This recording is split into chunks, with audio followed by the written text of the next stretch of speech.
أهلا مرحبا فيكم اليوم إن شاء الله باش نعمل معاكم البقلاوة التونسية.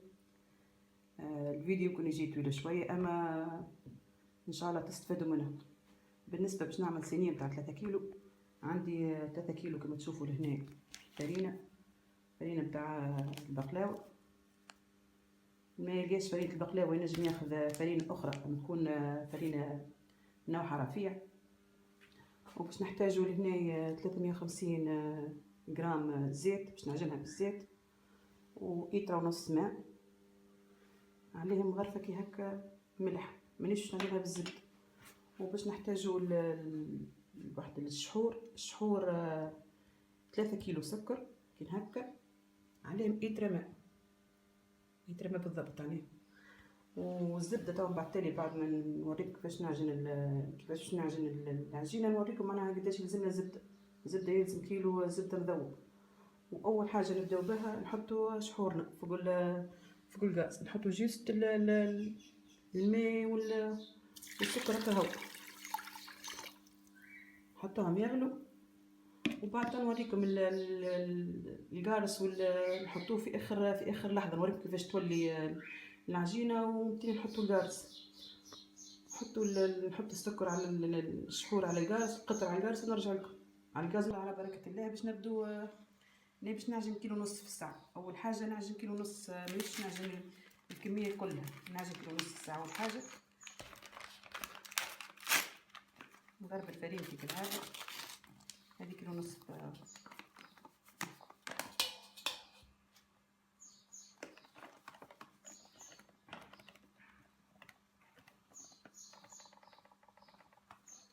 تبعوا النصايح اللي نقول لكم عليهم، واللي يحب يعمل كميه صغيره ديما معناها ينقص، ديما معناها ينقص الشطر. هذه فرينتي نضرب الفاه، هذا كيلو.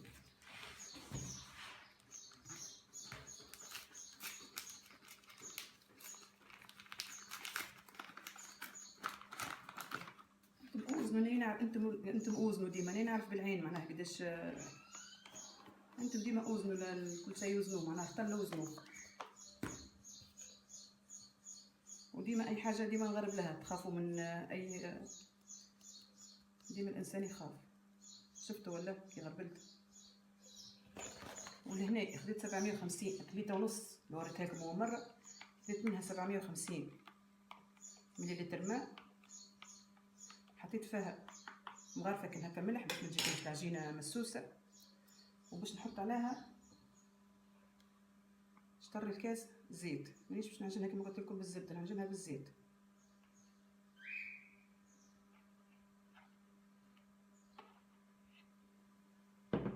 بسم الله.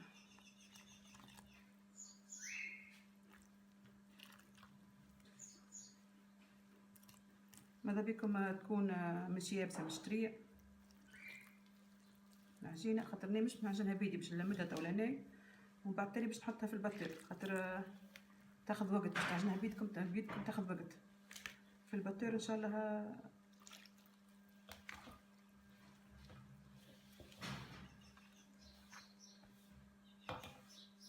جيست هنا باش نلمدها بالماء كهو، نحطها في الباتور تعجن الدور.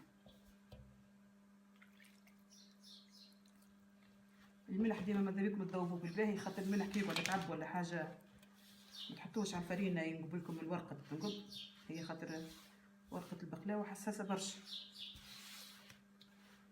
في نفس الوقت حطينا الشحور نتاعنا كيما وريتكم على النار. هذه العجينه نتاعي بدات تتلمد، مازالت تحبها شويه ماء.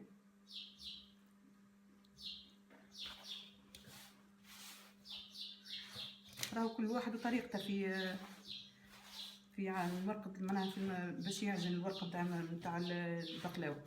ثم اللي يعجن يحط فيها على البيض، ثم اللي يعجنها بالزبده، هني نحطها نعجنها بالزيت. جست تلمد لي كيلو ونص هذا ونحطها في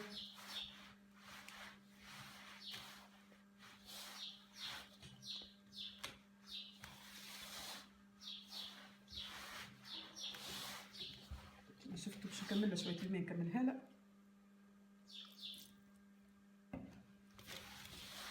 750 مليلتر، جاتني بالضبط على كيلو ونص.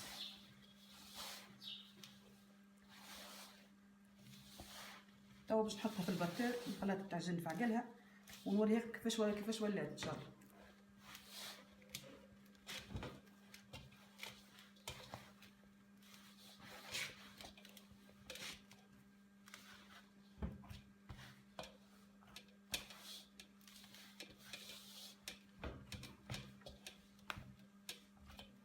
سبحان الله شويه الماء خذتها كلها فاتت. بعد ما حضرت قربت هيك الوحده، شفتوا كيفاش مخدومه بالباهي ولا تمشي معاك. هذه عجينتي بعد ما حضرت. تو باش نقصها هذه بول صغيرات تقريبا 15 هكا. انتي شوفوا اللي مازالوا مبتدئين ماذا بهم يوزنوا باش نديرهم الانسان خاطر مثلا معناها نعرف نحاول خاطر 3 كيلو هي السينية.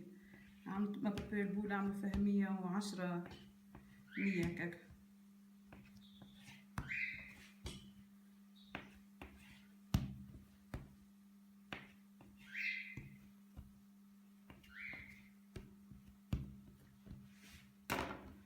توا ديما نخدمو بنشاء، نرش الطاولة متاعي بنشاء، الخدمة كلها بنشاء باش تولي اوكي، ما تكثروش برا.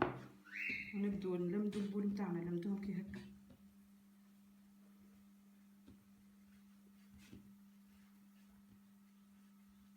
نلمدوهم بالباهي هكا. شفت كيف مخدومة بالباهي ولا فهانية كنفخات هذيك تعرفها مخدومة بالباهي.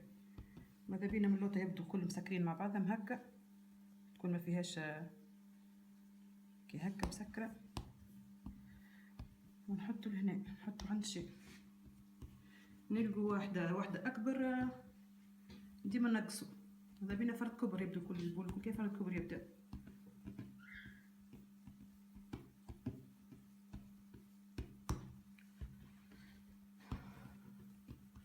وبعد ما نكملو نعملوهم هكا بولات كي هكا، نغطوهم ونخلوهم يرتاحوا. راهو كيما ديما نقول لكم السر الحلويات يلزم هو في الصبر، وكل كي يلزمكم معناها الحاجه تخليها ترتاح. تو مثلا كي هكا كي نعملوهم البولات هذوما نتاع البقلاوه نخلوهم يرتاحوا ابري تقريبا معناها 4 دراج 4 معناها 20 دقيقه ولا نص ساعه. وديما ماذا بينا الكورندير لا باش ما تشحناش الورقه نتاع البقلاوه. توا انا باش نغطاها قدامكم كيفاش نغطاها ونخليها ترتاح، وبعدين نوريك كيفاش باش نحلها ان شاء الله. نرجع لكم من بعد. شوفوا السكر نتاعي بس ما حطيتلاش الشحور. هذا السكر نتاعي اصفر انا قاعد ما حطيتلاش القارص. سامحوني يلزمك تعملوه باش تحطوا له القارص، تحسوه بدا يتلمد هكا في يديكم تحطوا له القارص. ما نحطوش القارص من الاول، تحطوا القارص من الاول راهو يولي لكم احمر. وماذا بينا نتاع البقلاوه يكون اصفر. 3 مغارف كي هكا، واحده سيده هنا 3 نزيد شويه، ونحطو نصبو معاه شويه ماء عطرشيه. ماء عطرشيه تقريبا 4 مغارف.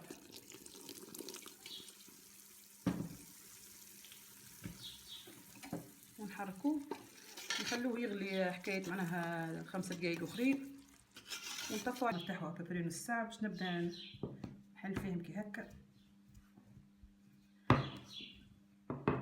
شفتوا خاطر ارتاحوا معايا كيفاش تمشي لي فيسا العجينه ولا. وديما تعملوا ديما كما قلت لكم بالنشا، ديما نستعملوا النشا. توا هذه نايمه نحطها زاد ترتاح شويه ابري زاد هكا ربع ساعه نص ساعه. ما نحطش ديما نستعمل قماش كي هكا نحط فيه، نحط شويه نشا من الفوق باش ما تلصقليش على القماش.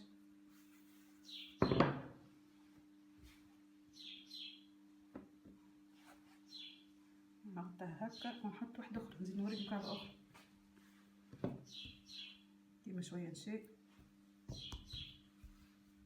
كان جات ماهيش مرتاحه ما تمشيش معاكم اصلا العجينه، يلزمها تكون مرتاحه بالباهي. وبعد ما نحلها هكا زين نخليها ترتاح زين نكون نص ساعه اخرى هكا زين. شفتوا العجينه كي ما شاء الله معناها مريقله طوفها هكاكا كان نبين تعرفوها بان عجينه مريقله. نحطها طاولة هنا فوق الاخرى بالضبط، نحط شويه نشي ونغطو. نزيد معاكم طاولة اخرى، ديما يلزمنا نغطو ديما ما نكثروش نشي.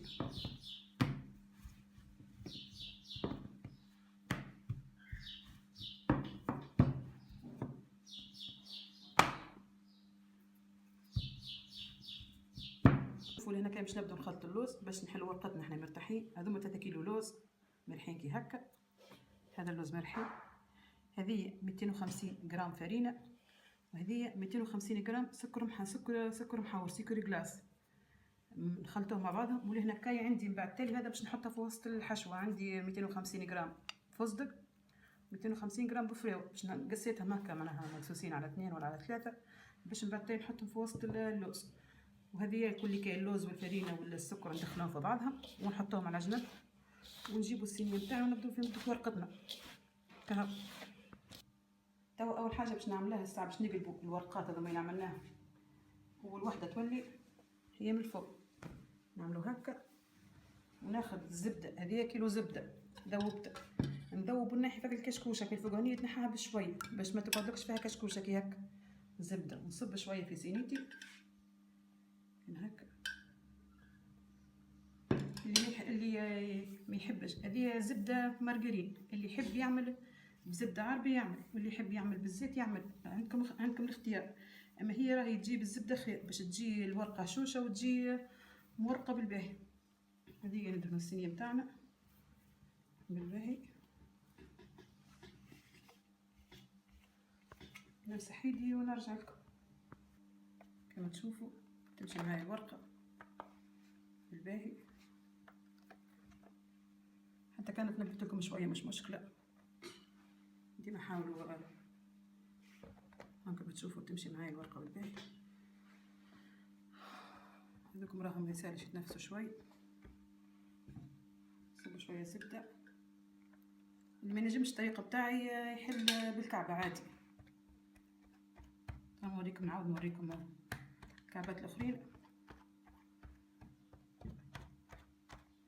خاطر 3 ورقات عملت فوق بعضهم 3 ورقات باش نقشقين بالزبده. دونك نوريكم مره اخرى كيفاش عملت. ناخذ ورقه اخرى، ما تخلوهاش ترتاح برشا باش ما تعبكمش. هذه الورقه الثانيه نحاول نحطها قد هي والاخرى.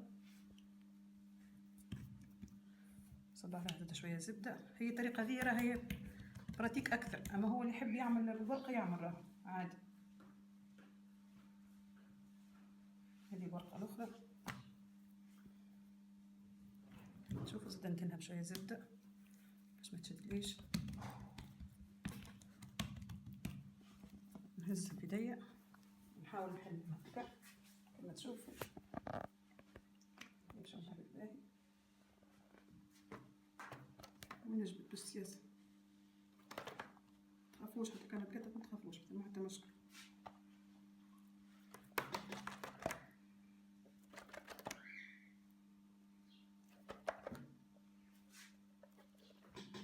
لازمها تمشي بالباهي.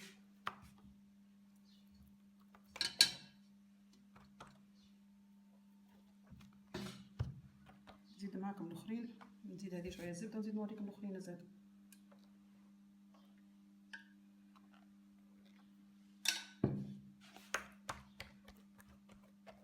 ما تنزلوش كي تعملوا الورقه الاخرانيه، ما تنزلوش ديما جيت تهزوا هكا بشويه وديروا. وناخذوا بالطبيعه كوردون باش نفسوا الهواء اللي فيه. نعاود ورقات الاخرين ونرجع نوريكم.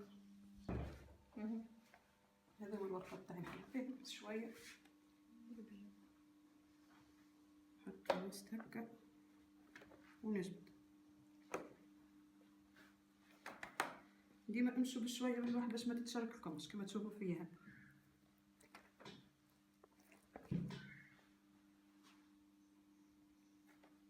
شفتوا ولا؟ هي جات ما شاء الله كانت شركت شويه ما تخافوش، راهو عادي نورمال التشريك هذاك راه. تو مازلت ناخذ ورقه باش نخدمها نحطها، ما نحطوش فوقها الزبد باش نحطو فوقها الواحد، نحطو فوقها اللوز. اول ما نبدا الساعه ندير اول ما نبدا باش نجيب كردون وننفس الهواء الكل نطلع هذا في الورقه، ما يلزمش يقعد في الورقه.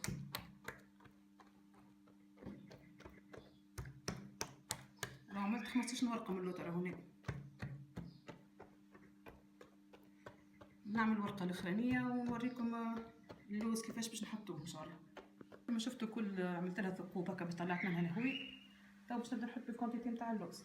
بسم الله باش نحطها الكل. نوريكم كيفاش نعمل. باش نقسمها على مرتين.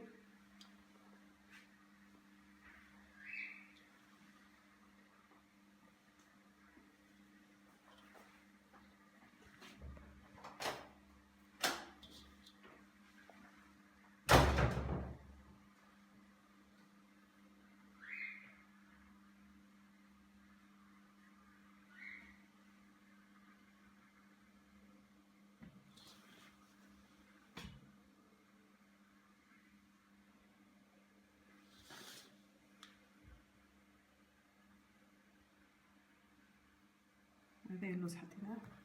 تو باش نرشوا البفريوه والفستق.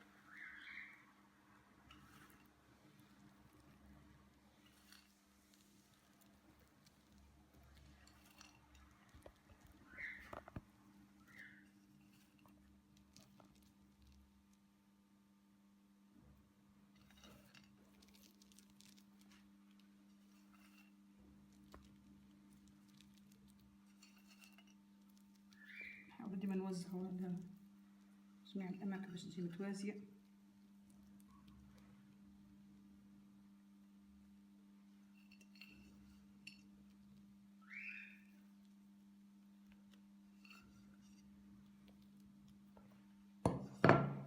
نحاول نحط اللوز فوقها.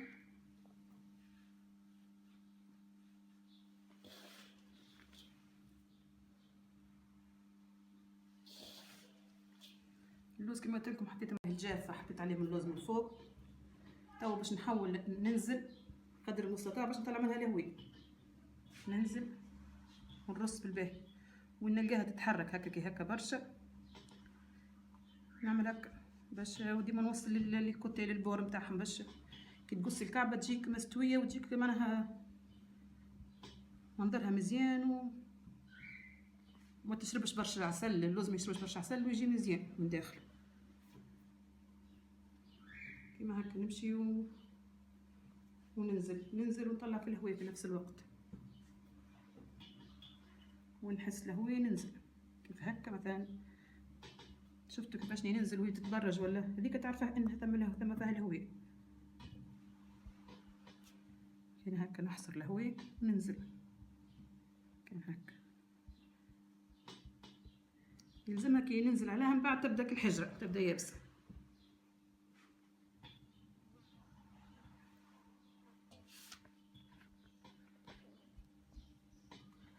انت احنا كي نبدا ننزلوا عليها هكا هي تستوي من تلقاء نفسها تستوي اللوز.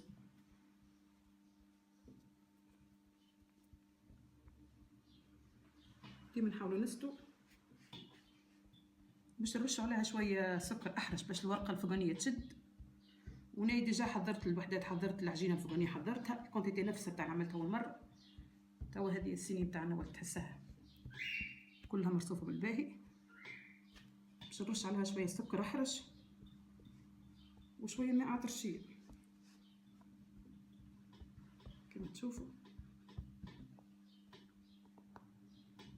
ديما نضغط وننزل نشوف الاماكن كان ثم اماكن معناها ناقصين ديما نستوي زاد. تو نجيب شويه سكر شويه عطرشيه نرشها عليها تقريبا 50 غرام سكر. تو باش ناخذ شويه ماء عطرشه ونبخ عليها جيست هكا مش برشا كما شفتوا داير معناها بشويه بشويه ما نبخبخش برشا باش ما يعجبليش الكهو. تو باش نخدموا الورقات الفوقانيه. تو بعد ما ارتاحت الصينيه نتاعي تقريبا ساعتين 3 سوايع، باش نحاول ان شاء الله بعد ما قصيت لها الليبورة بتاعها باش نحاول ان شاء الله نقصها. يلزمنا سكينه تكون ماضيه.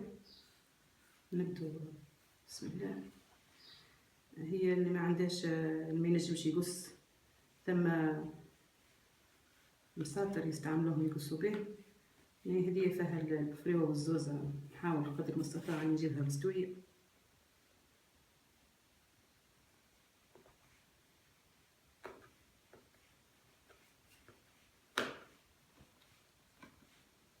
يلزمها ترتاح باش تنجموا تقصها مستوية، ما ارتاح لكمش ما تطوعكمش في القصة. ديما نبدو من الفوق وحنا هابطين، نحاول ديما السطور يجونا مستوي. وماذا بينا ديما السكينة هكا مرقدينها وتكون السكينة ماضية زادا. نكمل السطر هذا الكل على الطول، نقصها على الطول بتاعي وهيك باش نقصها بالعرض. بعد ما قصيتها الكل كي هكا على الطول الكل كي باش نحاول نميل شوية هكا باش تجيني شوية الكعبات انكليني. نتمنى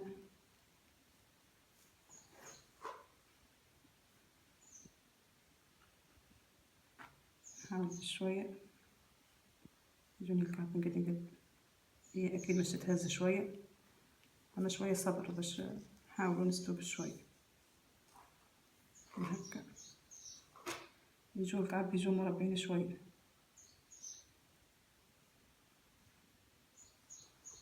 كما تشوف.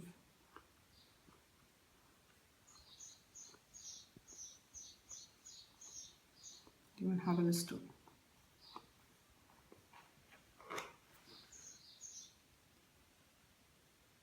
ديما نحاولوا قدر المستطاع يكونوا الكعبات يكونوا متساويين.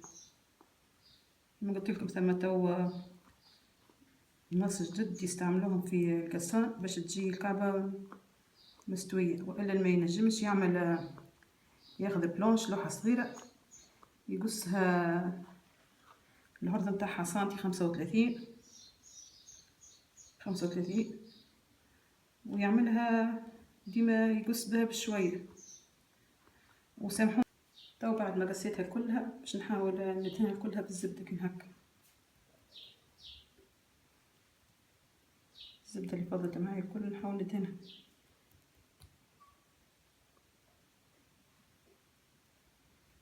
هي خاطر فيها البفريوة والزوزة، البفريوة والفستق تجي صعيبة في القصان نتاعها، ديما العبد يوسع بالها شوية.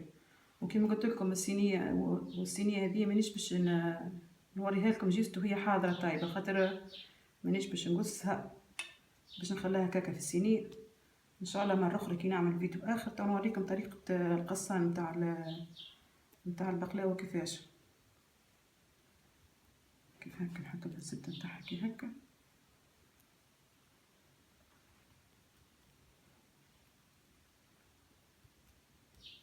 كل ما تشربها بالزبدة. هي الورقة الاخرانية راهو ما حطيتش عليها زبدة أنا باش تطوعني في القصان نتاعها.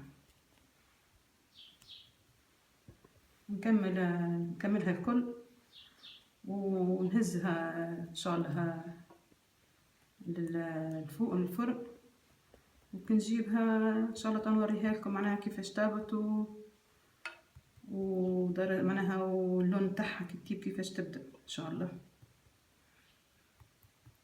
نقول لكم هاو بسلامه.